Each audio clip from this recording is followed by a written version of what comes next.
afternoon, Australia. I'm Steve Raymond. Welcome aboard for another edition of Speedweek on SBS. Today, a milestone. Well, a minor milestone at least. You see, this is our 20th program, and I'd like to say a special thank you for your support during our first 5 months on air, and also to acknowledge the people who have made it possible, STP and Suzuki, and David Landers, Parramatta City Raceway. Today, our cameras are on hand at Oran Park as Porsche drivers battle out round 3 of this year's title tilt. For the first time on Speedweek, we feature the Speedway Super Sedans as they descend on Parramatta Raceway to decide the New South Wales Championship. And in drag racing, as promised last week, we return to Cincinnati, USA to watch the Nitrous Outlaws wrap up their Pro Modified series. Starting point, though, is Peter Gabriel's Newcastle Motordrome. Last weekend, the Sprintcars came to town for the final Winfield showdown. The big crowd on hand, thoroughly enjoying the pre-race activities, which set the scene for the combat to follow. For the Newcastle Motordrome, it might have been the end of an era, but for the Sprint Car fraternity, just another night, another town, and another chance to be first to grab that elusive checkered flag. All in readiness for heat number 1, 10 cars, 8 laps. Andrew Pizzuti will have the pole line with Bobby Tunks, Skip Jackson, Gary Brazier, row 2, Kraft and Shaw next back, Wanless and Dumsney, Queenslander Paul Lindbergh and John Kelly tail out in the Winfield cars. As we said, a big crowd on hand, track is beautifully prepared. The swan song for Winfield at Newcastle Motordrome. Cars coming to the main straight, keep your eye on Brazier. Australia 1 outside of the second row. They've got the green and Bobby Tunks, the veteran, winner of the national title in '68, leads, but look at Brazier. Brazier's already thrown the inside of Pizzuti. It looks like he's in one of his forceful driving nights, isn't he always? To the back straight, the veteran holding his ground as they move down towards the corner, but around the outside in graceful style goes the 22-year-old national champ to open his account for this evening. Gary Brazier for O'Brien Aluminium. Look how he's cleared out from Bobby Tunks. Pizzuti now gathering in Tunks, and starting to come into the picture is Skip Jackson, followed by John Shaw, and next at hand is Max Dumsney. We're looking at the battle for second. High to the outside goes Pizzuti. The Queenslander takes the black and red 26 car into position number 2, and following through now comes Skip Jackson. He goes down low. Sorry, Bobby Tunks. Tunks was the early leader, now back in 4th place, and clearing out from the field is the 22-year-old national champ Gary Brazier. Still in second spot is Andrew Pizzuti. That's the interest in this race, as Skip Jackson tries desperately to bridge the gap. Laps are running out. That's second and third you're watching on camera. Race leader just flashes by. Newcastle Motordrome, a difficult circuit for sprint car drivers, but there are passing opportunities. You just have to know where they are and when to take them. Towards the main straight once more, you're watching Pizzuti. Pizzuti in second place and Skip Jackson unable to do anything about it. Race leader continues to be Gary Brazier. Will this be another Brazier benefit? Skip Jackson, car number 7, runs in second. 1 lap to go. We'll catch up with Gary Brazier in the back straight. Just look at the margin. Half a lap as he heads to the main straight. Does it look fast? You're spot on. Just looking at the timer. 1:43.1. That is a new 8-lap track record. Second home was Pizzuti. Third, Skip Jackson. Gary Brazier keeps on keeping on. Stage set now for the Stars Dash. This brings together a hot field of 6. Starting up on the front row will be Peter Kraft in the Valtel entry. Broke Steve Kintz's 1-lap record earlier tonight. He's there with Skip Jackson, Brazier and Dumsney in row 2. Paul Lindbergh and John Kelly, the Queenslanders, back in row number 3. Well, Crafty's certainly got enough motivation to go on with this. He's had some outs in recent weeks at Parramatta City Raceway, but really loves this tight and demanding Newcastle circuit. They come off the main turn, ready for a start. Rushing to turn number 1, and the 86 car for Valtel goes into the lead. It's Peter Kraft, the 42-year-old, heading the parade. In second spot, it seems to be where he's going to be all night, is Skip Jackson. And running in third at this stage, national champ Gary Brazier. That's Paul Lindbergh, who's come through into 4th, the best of the Queenslanders at this stage, as car 86 once more heads to the main straight. The Queenslander gets 2 front wheels off the ground but can't improve from 4th. And as we speak, neither can Brazier do much about the man ahead of him, Skip Jackson. There's the leader, car number 86, Peter Kraft. Jackson second, running in 3rd is Brazier. Paul Lindbergh of Queensland in 4th, and in 5th place in car 69 is Max Dumsney. The Stars dash about run and 1 as they come back to the main straight. No one is going to dominate Peter Kraft in tonight's event. But how will he go in the 25-lap main ahead? Well, this is the guy you've got to keep an eye on. Short price favourite for tonight's main, even though he's running 3rd. 1 lap to go in the Stars dash at Newcastle Motordrome, and Crafty Pete has got this one shot to pieces as he brings the Valtel entry back to the main straight, and he goes on to defeat Skip Jackson with Australian champion Brazier finishing in 3rd. We'll be back for the main event later. Right now, though, it's Porsche Cup time. Here's Greg McShane. Thanks, Steve. Welcome to Oran Park for round 3 of the Australian Porsche Cup. With me, I've got the 2 drivers from the Toll Express team, Paul Little and Anthony Tratt. Paul, welcome to Oran Park. Thank you. Paul, this is a fantastic looking team. The Toll Express cars really are the standout cars in the Porsche Cup. Can you tell me just what it takes to put this kind of a deal together? Certainly. Well, it's taken us 2 or 3 years of preparation, a lot of late nights, and a very cooperative and understanding sponsor. Well, definitely the crew are hard workers. The cars here at Oran Park, what kind of lap speeds can we expect here? Well, average lap speed for our cars is around about the 165, 167 kilometres an hour. So the cars are certainly not slow. Difficult to drive? They can be a bit twitchy, particularly in the wet, but we're looking forward to a fine weekend. So at this point in time, it's looking good for us. Anthony, you're the lead driver in the Toll Express team. Obviously, information exchange is important between the 2 cars? Oh, there's no doubt about that. We try to get both the cars as far up the field as we possibly can. Paul tries various things in his car. I do the same. In the end, we look at the lap times and see which is the best way to go. The question that we just got to ask, team orders, do they exist in your team? Well, not really. We're just whoever's actually higher up during the race, and if we're consistently lapping at that time, whoever's in front generally goes across the line that way. Well, the Toll Express team ready to rock and roll. Round 3 of the Australian Porsche Cup. It's a perfect day for motor racing here at Oran Park. As we settle in for the warm-up lap, I've got Greg Rust with me in commentary. A terrific field of purpose-built Porsche Cup races here. Pole position has gone to defending champion Wayne Park out of position 2. In the Grundig machine, Chris Hones. From 3, it's Jeff Morgan. Out of 4, in the lovely Toll Express machine, is Anthony Tratt. From 5, Tom Williams. And out of 6, the talented youngster, Gavin Croft. As the cars settle themselves in for a warm-up lap, these really are interesting pieces of equipment to look at. They are purpose-built race machines. In fact, a lot of investment. Here's Chris Hones's cockpit view. Chris, let's go through some of the instruments in the cockpit. Turbocharging gauge, boost pressure, very important. Yeah, the boost pressure gauge is up on the front here, just near the windscreen where you'll be looking out. So out the corner of my eye, I know pretty well how much boost we got on board most times. Over on the side is a fuel pressure gauge, which is very important on an electronic fuel-injected car, because if that drops down, we start to run a bit lean.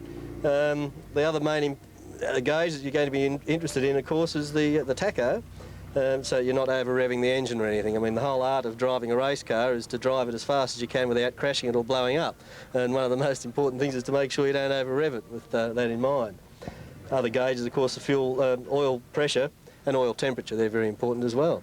And down on the bottom here, we have a brake balance control, so you can adjust the amount of braking effort applied to the brakes to give you either more front or more rear, depending on the way the suspension's set up sometimes, the tyres we got on, or the weather conditions. So it's important to have that just right so that you got the right amount of braking effort. As the cars settle themselves now for a start in round 3 of the Australian Porsche Cup, 12 laps about to unfold here at Oran Park. It's a downhill run. You have to be careful not to roll forward off the start. We'll get good traction. Well, it looks as if Park's gotten away side by side with Hones, and also Tratt up there in the Toll Express machine along with Morgan as they try and square themselves down into Agip for the first time. Here comes Gavin Croft up the inside. Oh, a little bit of a bump and push. That's Steve Webb, 22. He's the current leader of Class B. And gee, I tell you what, Greg, they've really started to get on with it very early in the piece. Yeah, they certainly have. One of the cars to keep an eye out for, of course, is the Chris Hones Grundig machine. It's an absolute flame spitter, so keep an eye on that one as it makes its way around the circuit here at Oran Park. There's Jim Richards and Peter Fitzgerald dicing it out in the Porsche 968 CSs. Yeah, I think right at the moment the name of the game is to try and figure out there's two classes, there's actually two races. Our current leader, Wayne Park, heads up onto the straight here at Oran Park, and there goes Steve Webb, the leader of Class B. Second and third in Class B is Fitzgerald and Richards as the field streams through. Park in control. Here comes Hones looking for a run up the inside. His 930S, another of the very modified Porsches out here. It just goes to show that these guys really have put a lot of effort and time. That's the RSR of Morgan on screen there, number 4. That is one of only 20 of these cars built in the world. He's followed by Tratt in the Toll Express machine. Gee, there's some good close-up views of the cars. Just have a look how they move around. Coming up out of Momo, heading for the dogleg, a very fast part of the circuit. Certainly is. Just keep an eye on them as they make their way down into Recaro Speedline. That's Jeff Morgan in the RSR. That car has a conservative estimate around about 240 kilowatts of power. Yeah, and approximately the same amount in dollars to buy the machine. Here's Park in the lead. Hones following him. It looks to me as if the battle at the moment is for third place, and this Mauve machine with one angry Gavin Croft up the inside with a nice manoeuvre there under brakes. That's Withers in the Mauve machine, but young Crofty, he's got himself a big future in this sport, and really is a steerer. Came from HQ Racing. It's great to see that he's picked up some decent sponsorship with the car and is settling into it.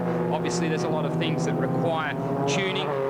He'll get into it. It'll take him a little while, but great to see Gavin Croft up there as well. That's Withers in behind him. Here's Tratt on screen at the moment, though. This car really is a treat. He's just behind Morgan as they head up onto the straight. Gee, not a lot of room there between the guard and the wall, but I suppose so long as there's a centimetre, that's enough. Here's Hones on screen again, spitting flames. Gee, this thing is spectacular to watch. And just have a look at Tratt under brakes. Geez, he's strong under brakes, and that really is showing Morgan that he has to just cover that line.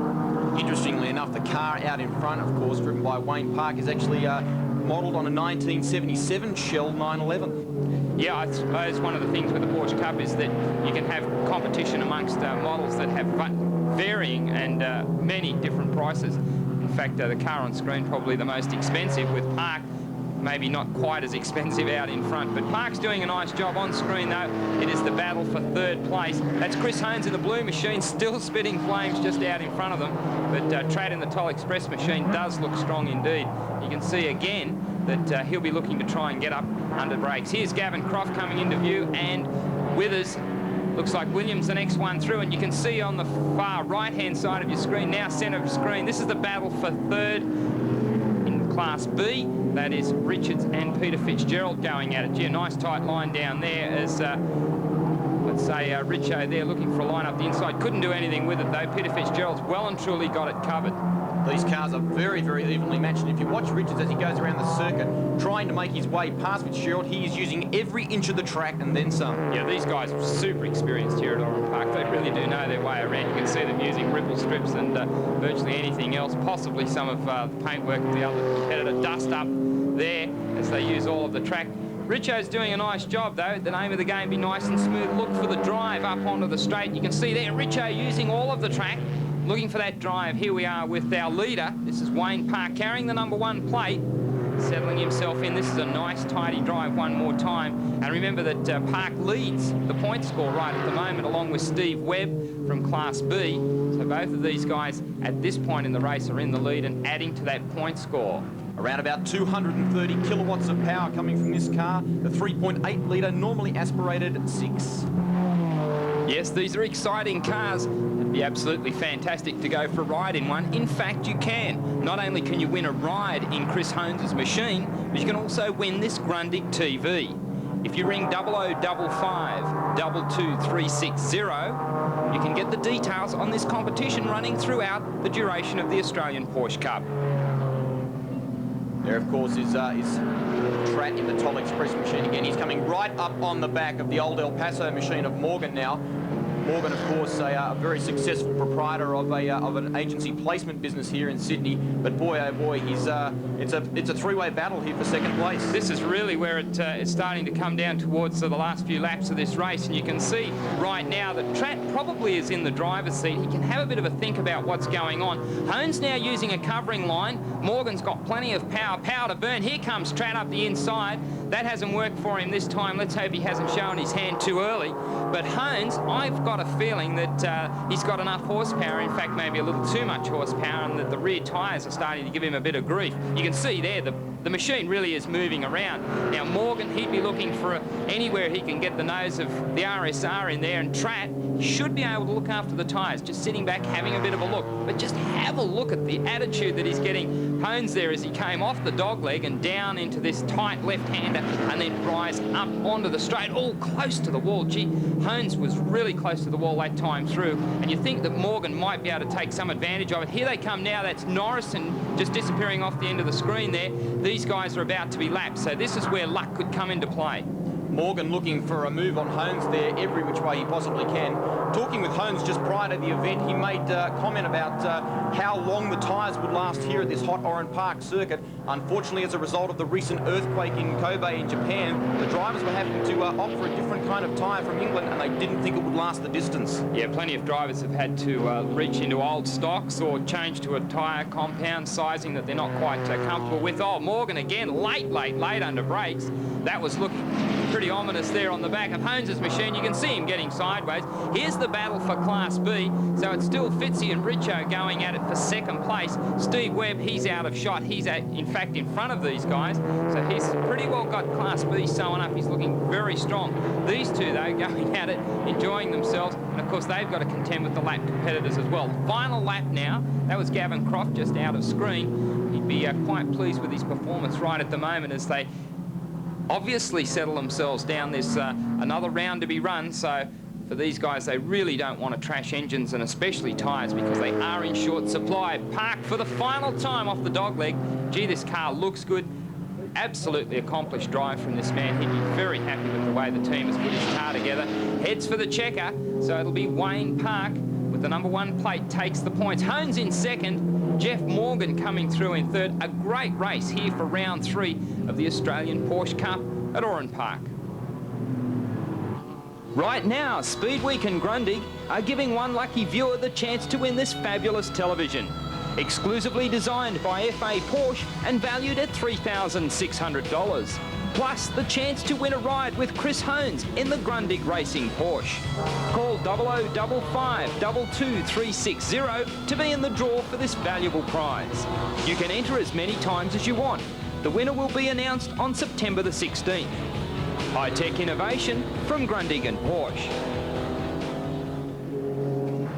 Right now on Speedweek, we return to Cincinnati, USA, to watch the Nitrous Outlaws wrap up their Pro Modified Series.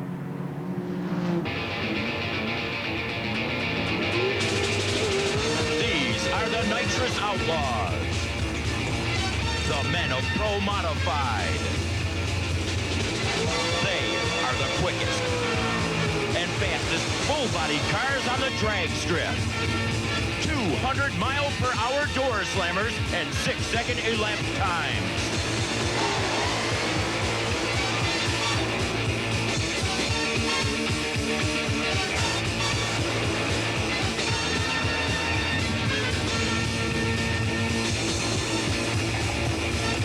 The enormous popularity of these sleek, stylish, aerodynamic Berettas, Camaros, and Chevy shoeboxes are the hottest cars in all of drag racing.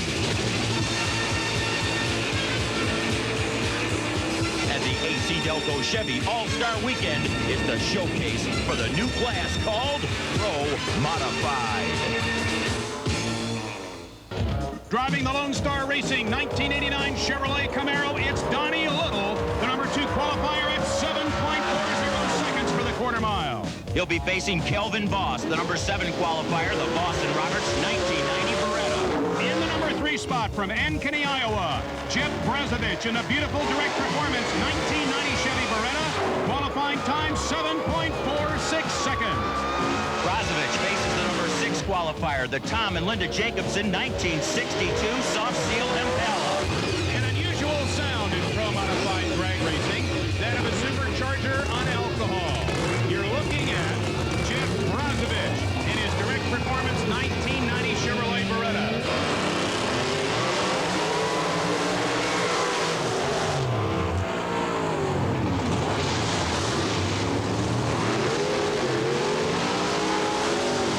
Its burnout, John, is the Soft Seal 62 Impala of Tom Jacobson. Tom Jacobson from Rolling Hills, California. He has a 600 cubic inch key black Chevrolet Porsche with nitrous oxide.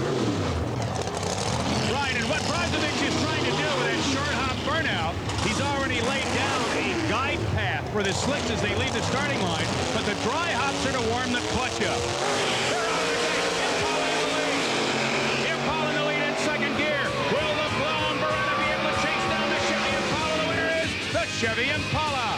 Time 7:75 at 191.45 miles per hour. We begin to see now what appears to be little puffs of steam coming out the top of the vehicle. The drivers are purging all possible oxygen out of their nitrous oxide injection systems, so that when they hit the button in mid-course, nothing but nitrous oxide enters those big block 600 cubic inch Chevrolet racing engines. We're now ready to accelerate from rest. Motors up, they're out, and it's Little taking the lead. Little with a bit of oil smoke coming from beneath his Chevrolet Camaro is still in the lead. Donnie Little goes 781 to win at 173.74.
Returning to Cincinnati for the Nitrous Outlaws finals later in today's edition of Speedweek. Okay, time now to head back to Parramatta City Raceway. Here's Phil Harrison. Let's check the action from the final heat in the lead up to tonight's New South Wales State Super Sedan title. Darren Birch is off the front row. The one to watch, though, is John Pine, the defending champion. Row 2 is Bernie Whalen and Don McEwen. Frank Hansel, Robert Carrick fill row 3. Jacob Jansen and Peter Logue, the Victorian, in row 4. Barry Lee, Lindsay Barnes in row 5. And Ross Brims at the back of the field. Odds on that it will be John Pine to head out. Up the main straight away, as expected, the yellow pit crew entry goes straight into the lead. Slipping into second spot very quickly also is Don McEwen. McEwen could give him a run for his money. So too this Victorian driver, Peter Logue, who was taken to the Parramatta City Clayway on this, his first outing. But it's John Pine's Camaro out there in the lead. Not by much. Look at McEwen. These two drivers can run wheel to wheel all night. They are hard chargers and really love to win. The Victorian is the interloper. He's the stranger in town, but he looks like he wants to make a mark. First outing at Parramatta City Raceway in the state title for New South Wales 1995. Down the back straight to the top turn. McEwen not letting John Pine get away. And look at this Victorian. He's trying every line on the circuit. John Pine and Don McEwen, the two Newcastle boys, keeping the Southern State man out of the lead. He doesn't look like he's going to be happy sitting in third, though. Let's keep an eye on the Victorian as he once more heads to the main straight. Has a look on the inside. Goes up high, loses it. Can he keep on? He's going to. Whoa, that was close, nearly a wipeout. Meantime, McEwen has caught up with John Pine. Pine has won the New South Wales title on 5 occasions, and he's going to be hard-pressed all the way to the checker tonight by McEwen in car number 7. But this is neutral ground. These guys normally race at Newcastle and Lismore, the fastest track on the tour for these fellows, as McEwen challenges race leader John Pine. Watch out, there's a slower car ahead. Pine goes low, McEwen goes high. McEwen, I think, has got in front, but for how long? Back straight, body contact. Pine reasserts his leadership, and the checkered flag awaits him this time around. What a determined, aggressive driver. John Pine goes on to defeat Don McEwen with Robert Carrick third. Now stand by for the pole shuffle. This will determine the first 8 starting berths in the New South Wales title. We've had a couple of heats so far, and supreme is Don McEwen in car number 7. Now he comes up against Alan Baker from Moree in car number 3. Down the back straight, these guys are running hard. Ford Falcon versus Ford Falcon. Moree's Alan Baker in the Steinert moving entry, tucking in, trying to get underneath, but can't do it as he cocks a wheel coming out of turn 2. Just listen to the horsepower as they go down the back straight. These 6-litre V8s really screaming on the open spaces. A look on the inside once more, and victory once more to Don McEwen, who now comes in to meet Stu Robinson, one of Newcastle's best. Robinson on the outside. On the inside there you see McEwen. It's been all McEwen so far in the pole shuffle. Nothing between these two. Robinson tries to get the blue car down track. McEwen has been on the circuit now for some time. Tyres are warmed up. He has a minor advantage. You wouldn't think so, though, the way Robinson's driving the blue 4 car back to the main straight with 1 lap to go. And it's another Ford Falcon versus Ford Falcon. But Stu Robinson out there in front in the blue car as they head down the back straight. And Steve, don't those 6-litre V8s sound sweet? Indeed they do, and it looks like McEwen's going to exit from the pole shuffle because Robinson's going on to win, and that sets up an appointment with John Pine, the defending title holder. Pine on the outside. This is the best of 3 2-lap heats to the first corner. Pine on the outside, pulls down low, takes the racing room away from Robinson. Robinson's going to go on with this. And that's the roar of a Chevy Camaro you can hear coming from Pine's yellow pit crew car. There it is, John Pine out of Curry in the New South Wales country. Very close there, but not a touch as they head down the back straight, and it looks like the current state sedan champ has got control over this pole shuffle. He's going to take heat number 1. Robinson comes back on the inside, but John Pine a decisive winner. Now they've got to do it all again.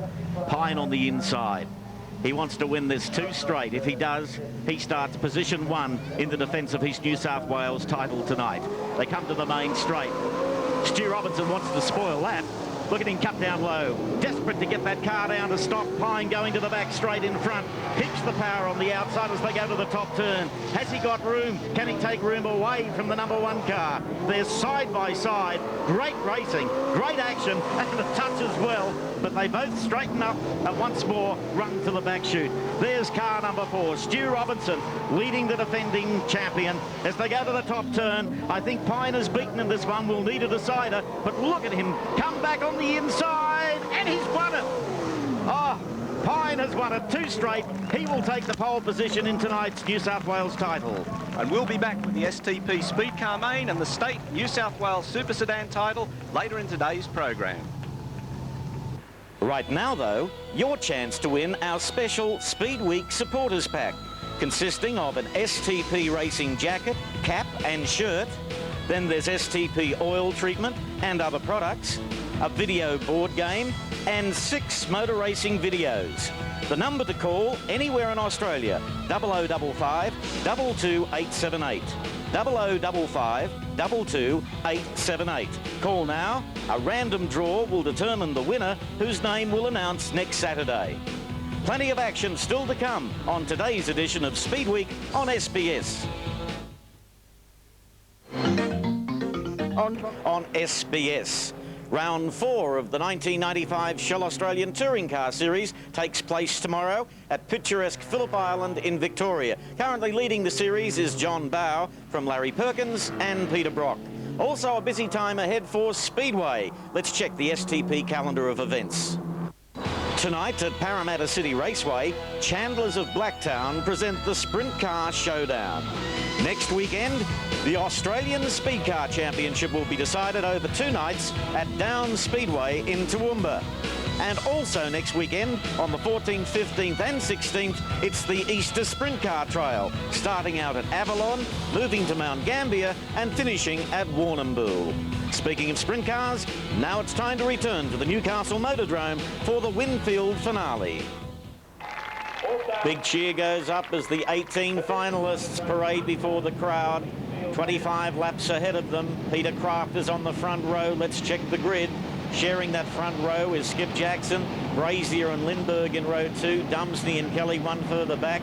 Then there's Pizzuti and Shaw, Centrefield, Wanless and Tunks, Hodges and Loadsman, Tunks Jr. and Attard, Jeffries and Seckold, Rod Bright and Norm Jackson tailing out. An ideal track. There's been some spectacular sprint car racing so far this evening. Ready to go. The race to turn number 1, Skip Jackson looking strong. Peter Kraft there in second. As they go down the back chute, it's the national champion, Gary Brazier, running in 4th. Early race leader is Skip Jackson. Peter Kraft runs second. It's Paul Lindbergh of Queensland up and running in 3rd.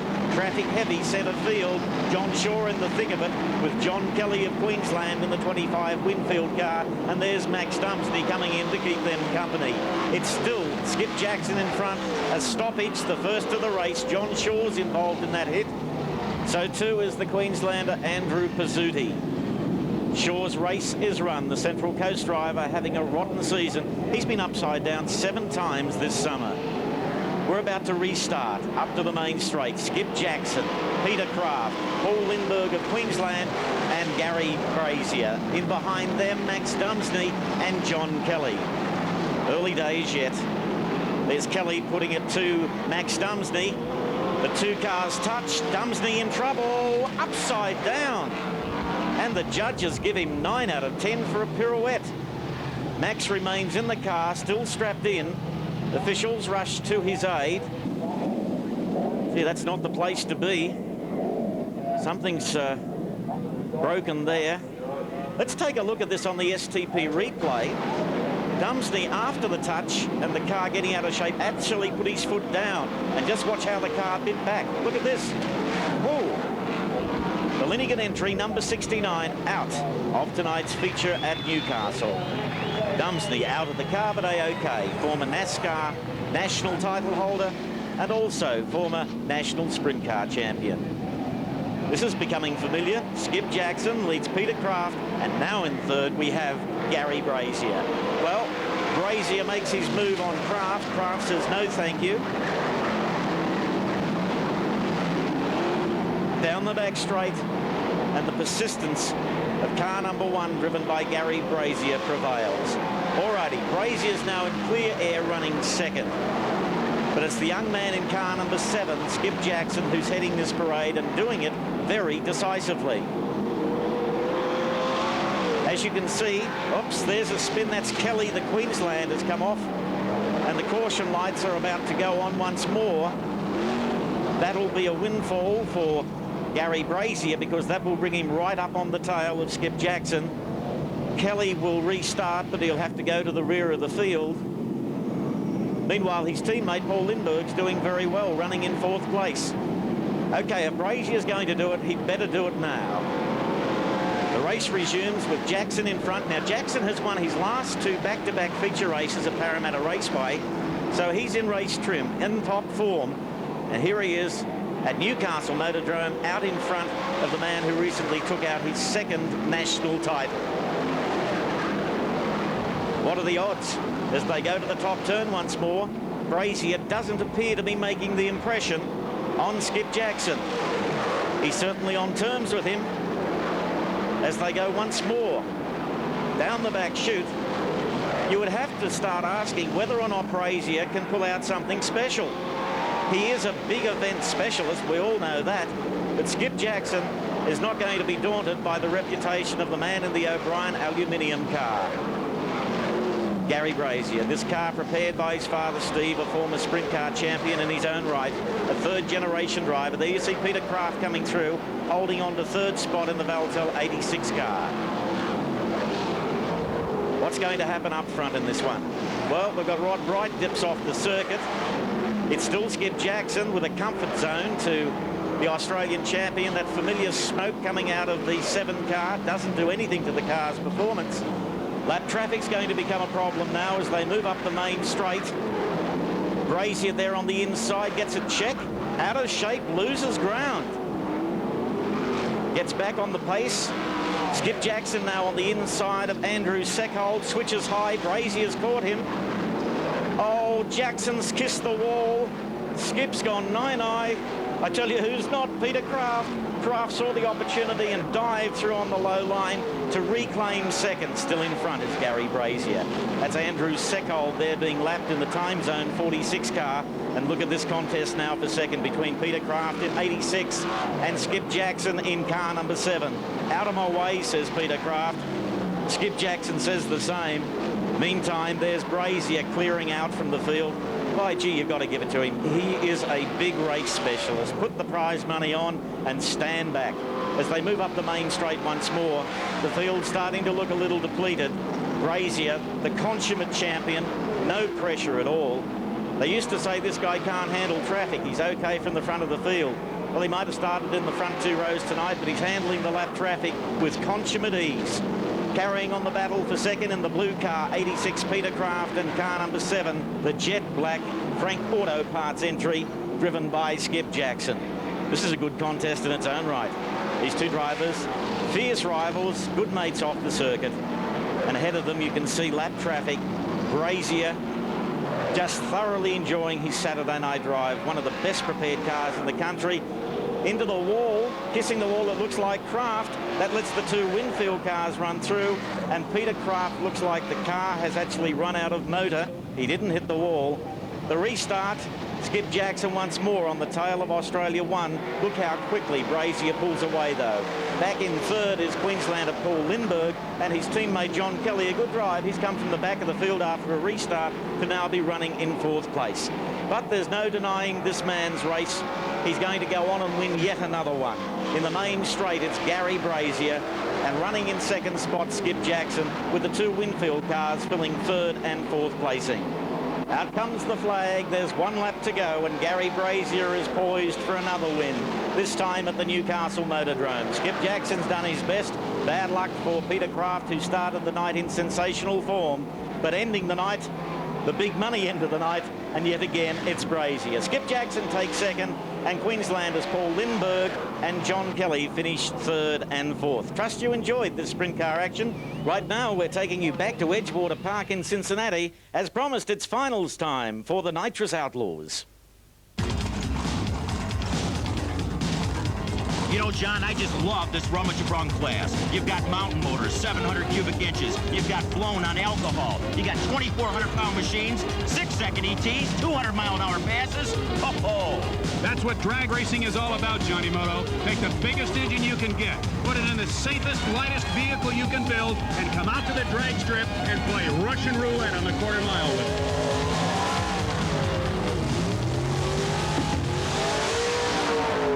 Johnny Moto, there's no doubt that Top Fuel and Funny Car has its place in the sport of drag racing. But Pro Modified, it's the most explosive new class in the sport. It's got a dynamite future.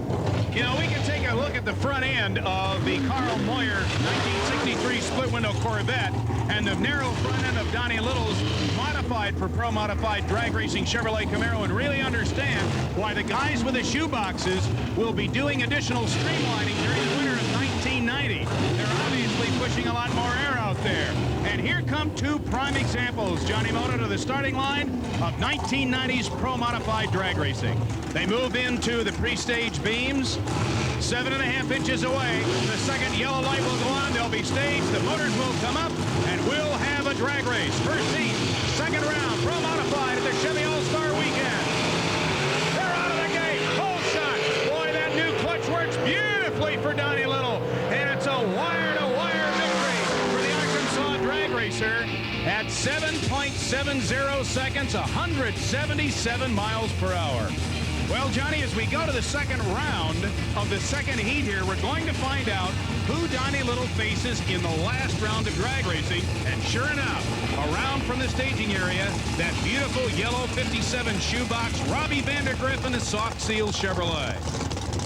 You know, this should be a very interesting contest, John. In the first round, Jacobson cut the low reaction time of anybody by almost a full 1/10 of a second with a 4:31 response to a 4:10 straight. So Jacobson is definitely ready to do whatever it takes to win this contest. I guarantee you the friendship that has developed between these two guys, being sponsored by the same team, has just blown out the window. Vandergriff, the man who, as much as any other individual in this competition bracket, has made it world famous overnight. Neither driver really changing any of their setups on their machine, so they feel that in the first round everything worked the way they wanted it to, and they feel that it's going to carry them to victory in this next round of competition. The two cars move into stage. Soft Seal Chevrolets. One, a 1957 shoebox. The other, a classic 1962 Chevrolet Impala. Both powered by 600-plus cubic inch nitrous oxide injected big block Chevrolets. They're ready. Out of the chute they go. Vandergriff takes the whole shot. He's a car length in the lead. And Robbie Vandergriff off to another tremendous win at 7:43, 189.07. John, the stage is set here at the AC Delco Chevy All-Star Weekend. I don't think you could ask for a better pair of machines to come into the final, the number 1 and 2 qualifiers. Coming out of the right lane, the Lone Star Racing 89 Camaro, Donnie Little. Robbie Vandergriff, the Soft Seal 57 Chevy shoebox. Number 1 qualifier at 7:31. He's in the left lane. Donnie Little beat Robbie Vandergriff at Rockingham. He beat him last Wednesday night in a match race in Norwalk, Ohio. Robbie Vandergriff wants revenge here in the last round of this AC Delco Chevy All-Star Weekend. They're at the starting line. Pre-staging beams lit. Donnie Little, Mountain Home, Arkansas, 1989 Camaro. Robbie Vandergriff, 57 Chevrolet. They're out of the gate with Vandergriff in the lead.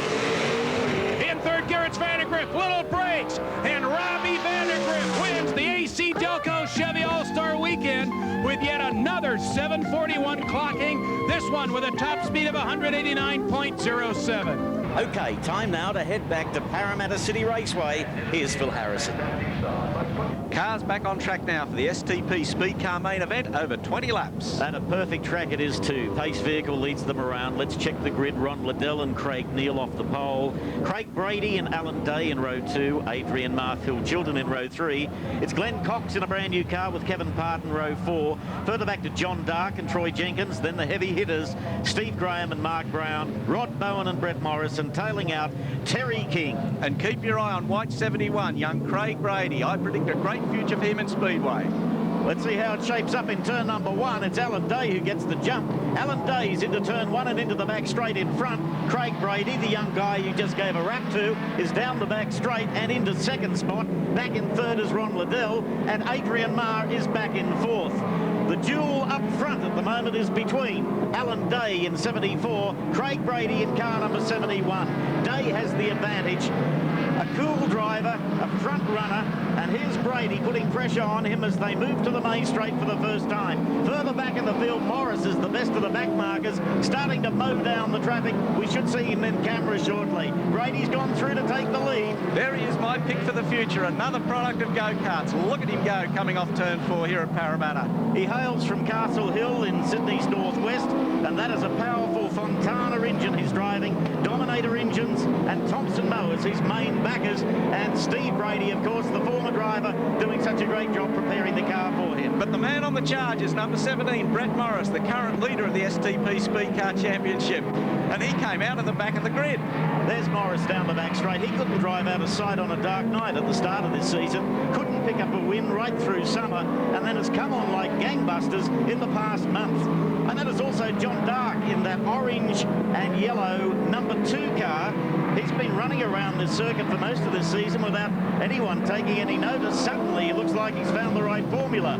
We've got a challenge for the lead coming up. It's the youngster in car 71 and the hard-charging Brett Morris in 17. Geez, put it to the kid there. He certainly has, but the kid's not giving. Oh, he goes a little bit wide, the kid, but he hasn't given up and still takes the lead. Well, we go to the top turn. Who's going to come out in front here? Morris down low with the advantage of running low, but he stood his ground. I tell you what, that's showing enormous maturity for a kid in his first season of racing. Morris is still with him, but he's got a little bit of breathing room now. This could settle into a battle for the entire race. Red flag. Uh-oh. Who's in this one? John Dark, Troy Jenkins, and Rod Bowen is in it as well. Looks like all 3 cars are out for the night. Bad luck for Bowen. Beautifully prepared car. Also bad luck for John Dark. He might be able to restart, actually. I don't know there's that much damage. Big test for Craig Brady coming up. If you can win a start with Brett Morris breathing down your tailpipe, you've got a big future. Well, I was just complimenting on his maturity. It'll be put to the test now. There's Morris on the inside. Will Brady let him go? No, he'll stay with him to the top turn. Oh, a little tap there. I'm still there, says Brady. Unintentional. Morris has got the lead. Adrian Marr, another rookie in car 86, has moved through into 3rd spot. And as they go to the back straight, hiking the inside front wheel is Morris, with Brady now the pursuer in car number 71. Now, if you've spent as much time in go-karts as Brady has, running in a pack like this isn't going to worry you. There they go. Morris also running a Fontana engine. This is a fascinating duel developing between these two. Morris vastly more experienced than the man pursuing him, but as they come back to the main straight, it's young Craig Brady taking full advantage of the low line on this circuit. Adrian Marr, we just got a glimpse of him back in 3rd as there's another challenge from the lead from the youngster. But it's Brett Morris staying out there in front. Again, it's Brady on the inside. Just having a look. Can't do much about it. Morris goes to the top turn. Laps are running out. The 71 car sticking to him like super glue. It's been a great drive from Brady as he goes down the back chute. Adrian Marr hangs on in 3rd. Main straightaway once more with Morris. Time is running out for Craig Brady. There's only 1 lap to go. Morris will go on and win this one. He'll win it mainly by experience. But I tell you what, the power plant, both driving Fontanas, there's not much difference. Main straight, and the victory does go to Morris. The Brady Bunch kid comes home 2nd. Adrian Marr 3rd in the main. And now it's tin top time, the New South Wales Super Sedan State Championship, brought to you by True Value Hardware Stores. Just look at the front line. Defending champion John Pine and Stu Robinson outside. Don McEwen and Tanya Peacock in the 2nd row. Paddy Ward, Nathan Wilson in row 3. A big field, 15 starters in all, and they've got the green. Turn number 1, who'll get it? The defending champion. Yep, Pine is in front as they go to the back straight. It's Stu Robinson slipping into 2nd spot, and as they go to the top turn, caution lights on, something's happened. Neil Wasson has taken a trip upside down. The 14 car on its lid. Unusual to see super sedans get upside down. Ready for a quick restart. Can Robinson get it? Oh, we've got another problem. This is like a demo derby this evening. Who's in this one? Well, we've got Peter Logue, the Victorian, Ronnie Pine, the newly crowned national champion, and Tanya Peacock. Bad luck for Ron Pine. 3rd time lucky. Stu Robinson's got another shot at this, but the defending champion just managed to move out and block. As they go to the 1st corner, it's John Pine in front, Stu Robinson in 2nd. Back in 3rd is Don McEwen. There goes Pine, a Chev Camaro leading a Ford Falcon. I tell you what, you're going to have a big ticker to beat John Pine in tonight's title. All these guys obviously love racing, but Pine is just addicted to this sport. In fact, it wholly consumes him, I'd go so far as to say. As I mentioned earlier in Speedweek, he's won this state title in New South Wales on 5 previous occasions, and whoever beats him tonight will know they've been in a race. Stu Robinson at least providing credible opposition, and back in 3rd is Don McEwen as they run to the back chute. There's our race leader, the Chef Camaro of Pine. And isn't the track in sensational shape tonight, Steve? Indeed it is, which makes you wonder why so many of these guys have bashed and crashed and knocked fiberglass panels off on the way through to this final. But John Pine and Stu Robinson haven't been doing any bashing and crashing. These guys are real pros. They're the Gary Rush of this division, the Super Sedans, normally racing in Newcastle and Lismore. This is the fastest track they compete on. And look how close they can run without doing any harm to each other. Lap cars, out goes nice and wide, gives them a wide berth. Second place man Stu Robinson follows through. More trouble behind, stays out of harm's way though. The leader continues on his way. The reason Pine really loves this circuit, it's the only place where he can really put his foot down and take full at the, oh, look at this. Understeer on a speedway is a worry. Some of these back markers are really making it difficult. The front runners come to the home straight, off the circuit momentarily to get around a lap car. And no change from basically the drop of the green flag. Race leader in the pit crew entry is John Pine, the defending champion. Stu Robinson runs second in car number 4. Now all this is the good old Aussie traditional V8 battle. Most of the cars amongst the 30 nominations were Ford Falcon. Our race leaders are Chef Camaro. There's a sprinkling of Holden Commodores and V8 racing on the clay. Great stuff. This division does have a future, but if only we could find a few more who could drive as cleanly as the two you have on camera now, John Pine and Stu Robinson. The New South Wales title, just about run and won, and it'll be something of a speedway record because Pine is heading for his 6th win in this particular state title tilt. Oh, there's trouble on the speedway, Steve. Robert Carrick's in trouble. Car number 5 also a victim. And we're right on curfew time at PCR. And it's Dubbo's favourite son, Paddy Ward, who's moved up into 3rd. Pine, Robinson and Paddy Ward as they go down the back straight. And as they move to the top turn, they're beaten by the clock, but no disputing the placings. 6 times New South Wales champion, John Pine. Minor placings once again, Stu Robinson 2nd, Paddy Ward 3rd. Trust you enjoyed Speedweek. Catch you next week at the same time.